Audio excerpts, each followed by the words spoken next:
That's a lot of detail. There's so many little Yes. nuggets of, things. Presumably they're not all in the script. No, that's things that we kind of layer in as we're discovering the movie. There's the developing the story, there's writing the dialogue, and then there's, designing the backgrounds, and there's so many steps in making a movie like this that and I like to leave it open, to the artists, who specialize in one thing over another.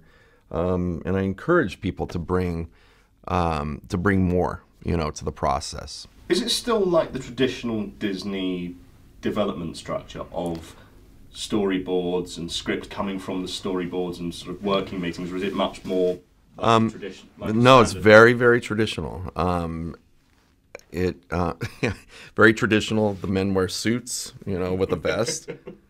And I have no other joke for that. It began with myself and a writer working out the story for about 9 months to a year, of just us working in a room, the two of us, and really writing the best screenplay that we could. And then from there, that screenplay went to a group of story artists who then began to realize and visualize, the story in the form of storyboards. And it's ever changing, along through the process. That screenplay, the story itself. Yes. Has this real subversive element. One of my colleagues genuinely wrote yesterday. It was published on the site. Analysis of basically the political subtext of Wreck-It Ralph. Well, I'm a very right-wing guy, and does that come from things like The Simpsons, though, and your years before? Well, we never thought of the script as being subversive. I think that's pretty interesting that he saw that in there. But I think, to me, it's more just the foibles of human characters. I think that human beings are funny, and the things that they think and the things that they say and do.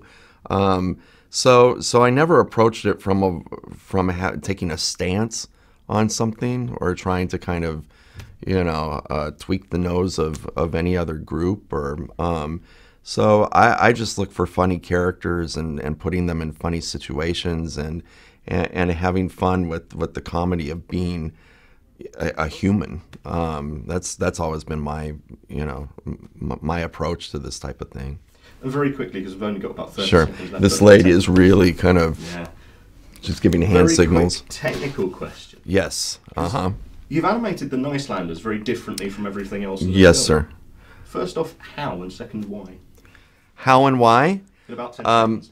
Well, I would say I'll start with the why, because I really wanted to give a really rich texture to this film, with lots of different animation styles in it, where you'll get to see full computer animation that evokes 8-bit animation and hyper-realistic, kind of Halo-esque animation, and then kind of a Nintendo-style, very cartoony animation.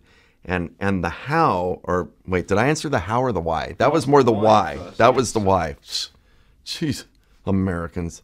And then the how, it was really going to the crew of animators and saying, look, I've got this idea for this thing. I've got this vision of it, I really want you to kind of, jump on board with this idea, because I'm working with Disney animators.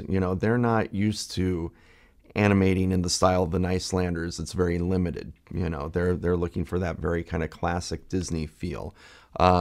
So this was definitely kind of a hand-holding exercise of like, just trust me, guys. It's gonna be good.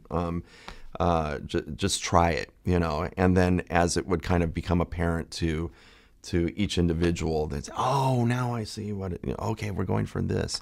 And that was kind of the how. Not a very good answer. How about the where? It happened in Burbank.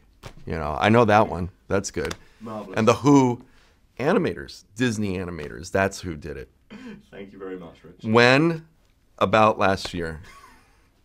And I think, are there any more of those W words that... I believe... Why? Not. Did we do why? We did why. Okay. Because... No, that's not. We don't need because. I think covers it. Ben, that's all I got.